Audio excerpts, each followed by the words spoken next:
안녕하세요. 혼인의 벌꿀입니다. 저의 부족한 방송을 참고해서 그동안 꿀벌을 키우셨다면 이제 마무리 단계에 접어들었죠. 응애나 진드기 철저히 잡으셨죠. 월동 먹이도 부족하지 않으시고요.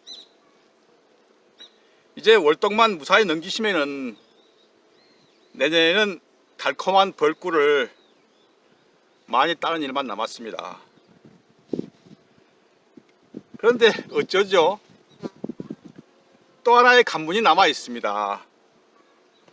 바로 월동벌의 마지막 관문이라 할 수 있는 갤로로 인한 피해를 입지 않는 일이 남아 있습니다.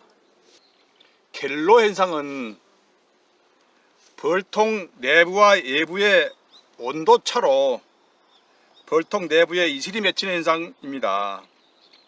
지극히 자연스러운 현상이기는 합니다.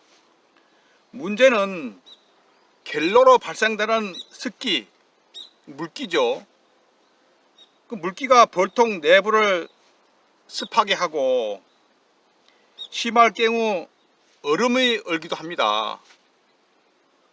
당연히 꿀벌의 월동에 지장이 되고 심할 경우 벌이 동사하는 일이 발생할 수 있습니다. 그렇다고 갤로가 나쁜 점만 있는 것은 아닙니다. 이로운 점이라 한다면은 갤로로 인해서 발생한 습기가 물 공급을 하는 효과가 있거든요. 또 봉군 내 습도를 유지시켜 주고요. 또 봄벌 육아 시에는 아주 큰 도움이 됩니다. 이러한 갤로로 인한 습기는 스티로폼 벌통이 목재 벌통보다 심한 편이고요. 또 강군보다는 약군에서 많이 발생합니다. 해결책도 다양합니다. 우리 꿀벌의 질병 중 하나인 석고병 치료만큼이나 다양한 처방이 있습니다. 갤로라는 것이 자연현상으로 조건이 모두 같지 않기 때문에 남들이 그렇게 했다고 해서 나도 그렇게 따라 하면은 해결되지 않습니다. 군세에 따라서 또 봉장의 위치나 벌통의 방향, 월동 포장의 방법에 따라서 갤로 현상이 발생하고 발생하지 않고는 약간의 차이가 있습니다. 예를 들면은 같은 봉장에 위치한 벌통이라 할지라도 하루 종일 그늘에 위치한 벌통과 햇볕을 받고 있는 벌통은 내외부의 온도차가 있을 수밖에 없습니다. 하루 종일 그늘진 곳에 위치한 벌통은 조건이 더 불리한데도 오히려 갤로가 발생하지 않습니다. 내외부 온도차가 심하지 않기 때문으로 생각을 합니다. 갤로를 해결한 사례를 보면은 신문지 개포를 여러 장을 덮었다는 경우도 있고, 또 맹개포를 5장, 6장씩 이렇게 덮었더니 괜찮더라. 또 월동개포, 부직포 된 거 있죠. 월동개포를 2장씩 덮으니까 갤로가 발생하지 않더라. 이런 여러 가지 사례가 있습니다. 또 비닐개포를 사용했는데 이를 걷어내니까 갤로가 발생하지 않더라 하는 사례도 있고요.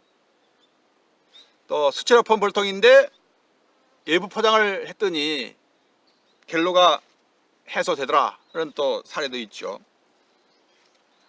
우리가 여기에서 알 수 있듯이 신문지 개포는 갤로가 발생하더라도 신문지가 흡수를 하는 경우라고 볼 수 있고요. 근데 그 외에 다른 방법은 보온을 강화했기 때문에 벌통 내부와 외부의 온도차를 차단하는 경우라고 볼 수 있겠죠.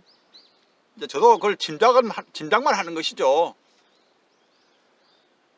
따라서 이제 갤로를 막는 방법은 특정하게 이렇게 하면 된다 이렇게 할 수는 없고 벌통 내부의 조건에 따라서 적절히 대응하는 것이 해결책이라고 보여집니다.